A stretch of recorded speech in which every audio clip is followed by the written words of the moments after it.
അസ്സലാമു അലൈക്കും വറഹ്മത്തുള്ളാഹ്. അനസ് ഇബ്നു മാലിക് റളിയല്ലാഹു അൻഹു നിവേദനം ചെയ്യുന്ന ഒരു ഹദീസിൽ റസൂലുള്ളാഹി സ്വല്ലല്ലാഹു അലൈഹി വസല്ലമ പറയുന്നതായി നമുക്ക് കാണാം.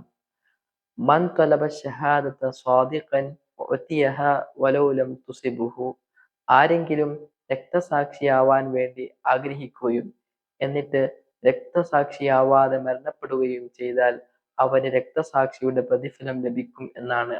മറ്റൊരു ഹദീസിൽ കാണാം, സഹലുബ്നു ഹുനൈഫ് റളിയല്ലാഹു അൻഹു നിവേദനം ചെയ്യുന്ന ഒരു ഹദീസിൽ റസൂലുള്ളാഹി സ്വല്ലല്ലാഹു അലൈഹി വസല്ലമ പറയുന്നതായി കാണാം, മൻ സഅലല്ലാഹ ഷഹാദത ബിസിദ്ഖിൻ ബല്ലഗഹു മനാദില ശുഹദാഇ വഇൻ മാത അലാ ഫിറാശിഹി.